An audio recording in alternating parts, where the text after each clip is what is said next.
so abin da nake son ki fahimta shine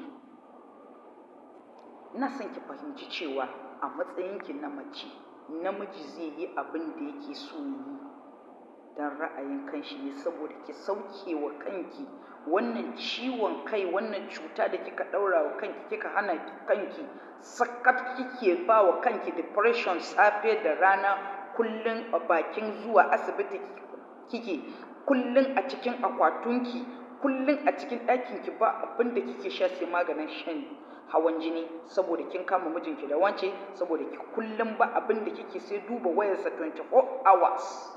Kina neman wacece yake nema, kina neman da wacece yake mu'amala, ki damuwarki da wacece yake kwana, da wacece come on, nema wa kanki sauki.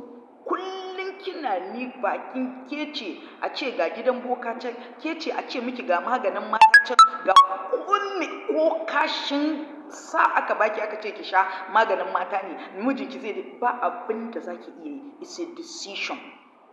The earlier you realize this as a woman, the better for your life. Ji ai abin da nace ko, da zaran the earlier you realize, ki fahimci cewa ba abin da zaki yi da zai sanya mijinki ba zai yi abin da zai yi ba. Man namiji zai yi abin da yake so yi saboda ra'ayinsa ne. Idan kika ci gaba da stress ɗin kanki, kika ci gaba da kashe kanki slowly, duk kika gama yin abin da zaki, namijin nan zai yi abin da yake so ya yi wanda yake a cikin ranshi. Shi ne dalilin da yasa na ɗauki lokacina ne miki bayani akan menene fidelity yake nufi. Wasu suna ganin cewa da zarar namiji ya yi aure to sai ya zama mai gaskiya, ko kuma in ce sai ya daina mu'amala da mata, ko kuma ya zama dai kaman God send. Kai ga wasu mazan ma suna ganin idan suka zamanto they are straightforward, suna taimakawa macen ne. Idan suka zamanto masu yin gaskiya, masu in suka ce yadda su haka za su yi straightforward dai. Idan suka zama straightforward, gani suke sun taimaka mai mace ne. Kamar yadda na faɗa, shi fidelity ma'anarsa ba in ka zama mutum mai gaskiya ba kana yi ne don wani ba, kana yi ne don kai, kana yi ne don jin daɗinka, kana yi ne don haka rayuwarka take, haka kake son ganinta. Amma ba za ka yi gaskiya saboda don wani, a'a don okay to kawai bari in yi gaskiya saboda wani, ƙarya ne. Wasu kuma mazan suna ganin cewa idan suka zamanto masu gaskiya, masu straightforward, matansu za su ga cewa ai wannan namijin ƙwarai ne. Ba za ka zama straightforward mai son yin gaskiya saboda matarka ba, za ka zama saboda hakan ra'ayinka ne, hakan kake. A hakan dama za ta zo ta same ka, sai dai a ɗaura ma akan abin da ta zo ta tarar. Gaskiyarka ba ta da alaka da kowa. In baka da ra'ayin neman mata, kai ba mai halayyan bane ba, ra'ayinka ne haka. Ba kana yi ne saboda matarka ba kana yi ne don saboda kan wani ya ga, ra'ayinka ne.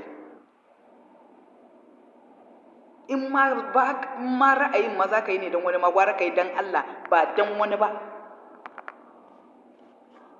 In ma za ka zamanto straightforward mutum mai yin gaskiya ga matarka, ba lalle ne sai matar taka she is perfect ba. Ba lalle ne sai matar naka nan she is perfect ba. Ko da ko she is not perfect, ba ta da abin da kake so, whatsoever she is, duk yadda ka same ta, idan kai mai gaskiya ne, baba na fa kai mai gaskiya ne, ra'ayinka ne, haka kake so, ka zamanto mai gaskiya, straightforward mutum.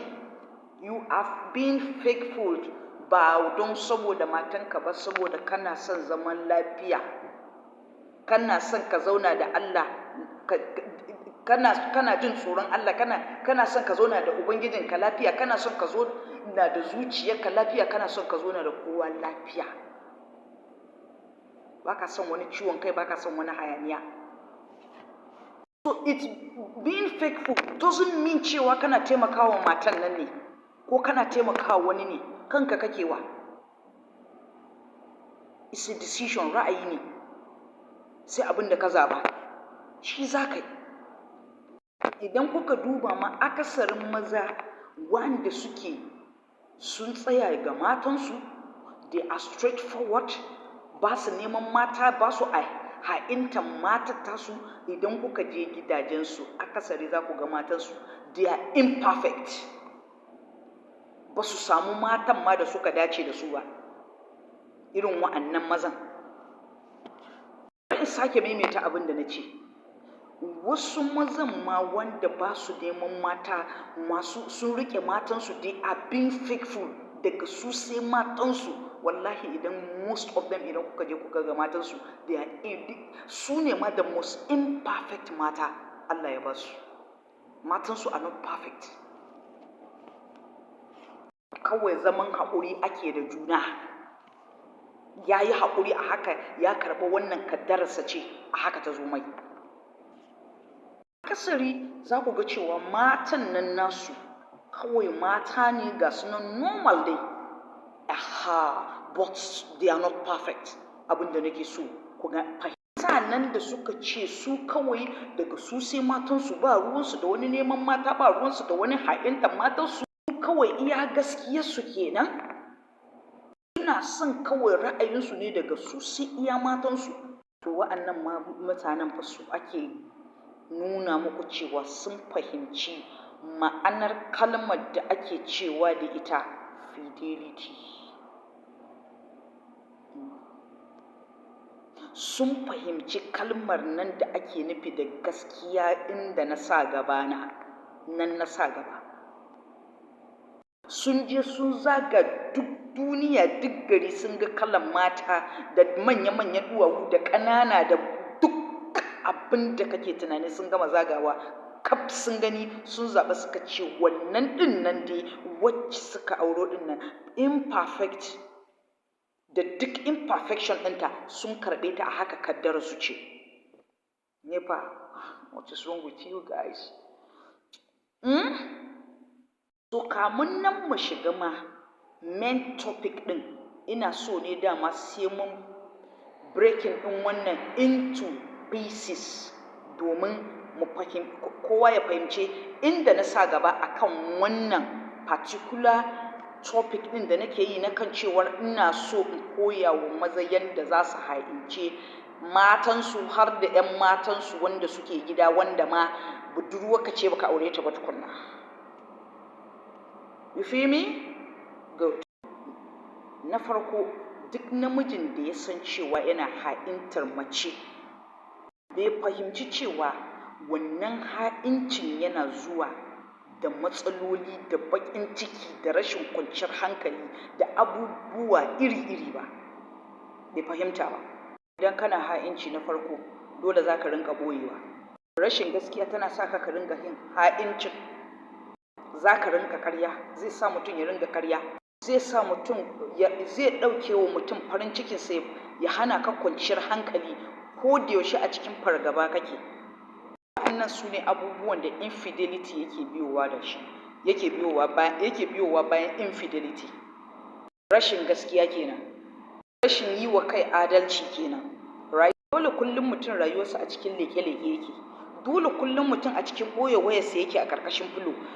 Ban ɗaki ko ina za ka je da wayarka kake tafiya. Wannan aika ba wa kanka aiki mai girma. An maza da yawa wanda suka yarda da yin gaskiya za su ga cewa su fa wannan hauka fa ba za su iya shi ba.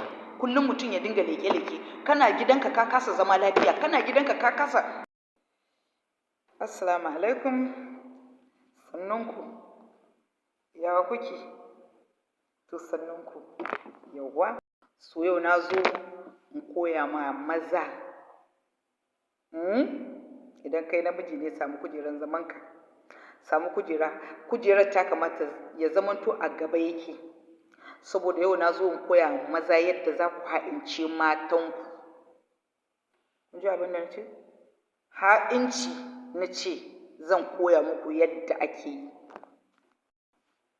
Zan koya wa maza yadda za su rinƙa ha'intan matansu a wannan bidiyon.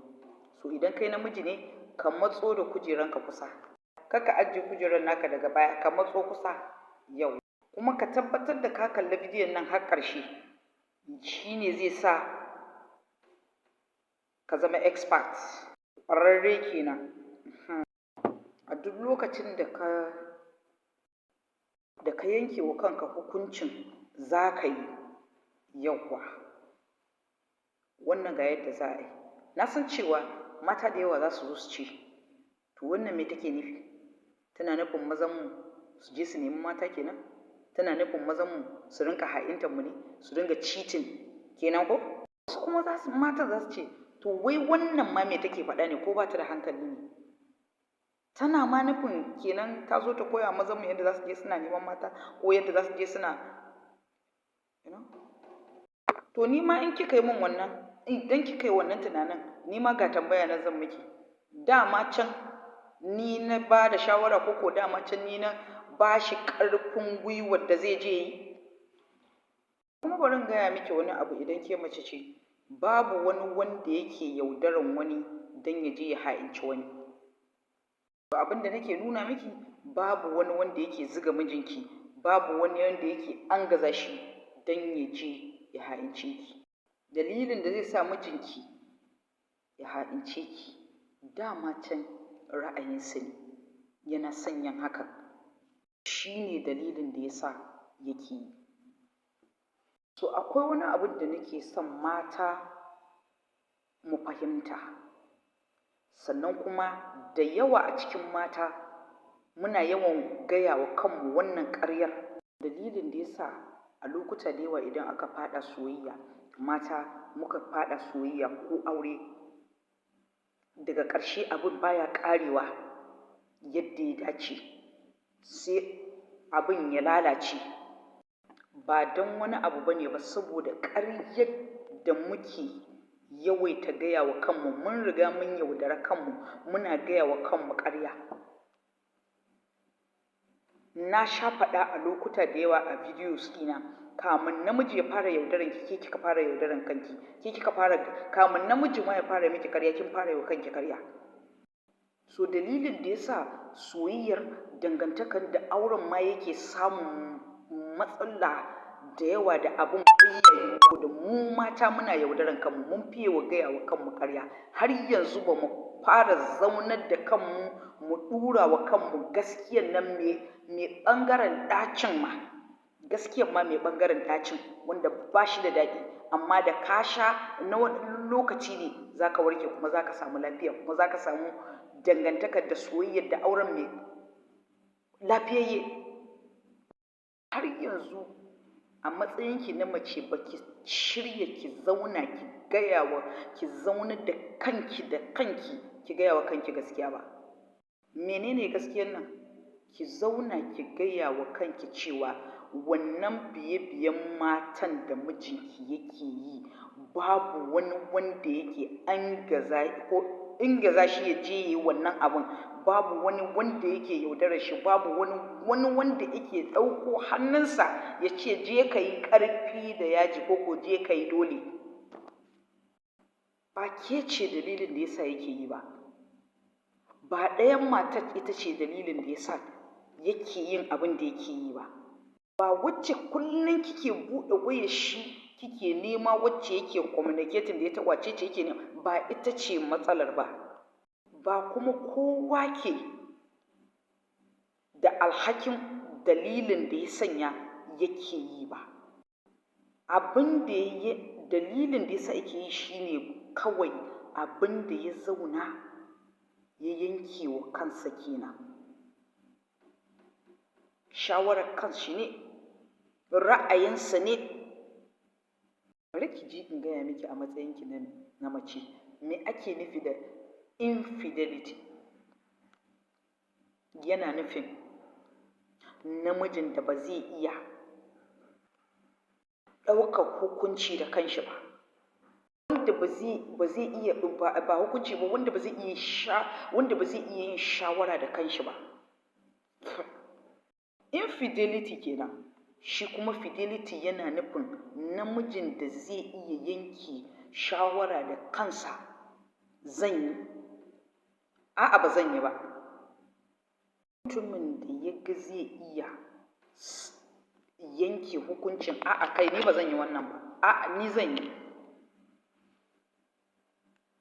Sai ka zama mai yanke hukunci wa kanka na ra'ayin abin da kake ganin ya dace wa kanka, ba kawai komai ana yi ka shiga, komai ana yi gaba, kamin nan ka zama mutum mai principle, kamin nan ka samu damar da za ka iya gina wa kanka iyaka. Gidanka ma da kake zaune ai yana da iyaka, gani na yi, ai sai da aka sa gate ko, ba a bar shi a buɗe yadda kowa zai zo ya shiga ba. Ba wani abin mamaki ba ne, ba wani abu ne wanda za a zo na a dinga tunanin ko an yi wani abu ne ko ba a yi wani abu ba. Babu wanda aka haife shi da dukkan abin da yake yi. Dukkan wani abin da mutum yake koyo shi ne.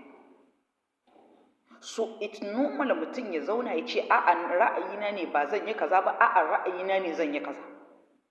Ra'ayinka ne ka kuma zaɓa da hannunka, ba zan ha'ince matata ba, ba zan ha'ince budurwata ba, kaza. Ra'ayinka ne. Lifestyle ɗinka ne. Idan na ce lifestyle ina nufin abin da ya fi burge ka kenan. Yadda kake so ne. Kawai abin da sannan kuma akwai abin da nake son mata su fahimta shine kawai a lokuta da yawa idan kika ga mijinki yana irin wani abubuwan, kin fiye so ne a matsayinki na mace ki ɗau laifin ki ɗaura wa ɗayan macen wacce yake neman, ko wacce kike nema a cikin wayar shi, ko wacce kike ko ma wace. Ina son ki fahimci kawai ra'ayinki ne kawai kike son ki ɗauka ki dinga tura laifin, ai inda ba dan wace ba, ai inda so kike ma ki daina ganin ta kwata-kwata. Idan kika daina ganin ta zai daina. Me yi ne, duk abin da zaki yi ba zai daina ba.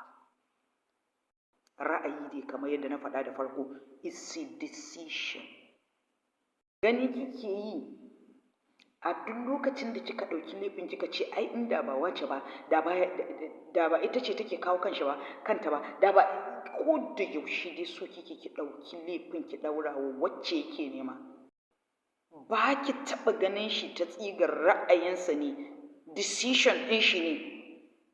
Zan ara dama in gaya miki a wannan bidiyon, babu wata mace da take da ƙarfin da za ta zo ta shiga rayuwar mijinki ta ce za ta yi wani abu da shi ba tare da yardansa 100% ba. Ko kin san menene dalili da ya sa na faɗa haka? Kowane ha'inci, it takes two people to tangle. Sai an haɗa mutum biyu sun yadda yarjejeniya ce. Na yadda, ka yadda. Okay? So shi ya ba ta ticket kamin ita ma ta yadda. So it's a decision. Daga can sama aka wurgo ta faɗo cikin rayuwarsa ba. So me nake nufi a wannan bidiyon nake son ki fahimta? Ina son ki fahimta ne ki daina neman mutane kina tura cewa laifin wane ne, laifin wace ce, laifin wane ne. Idan kika gane wannan karatun dan kanki ya fi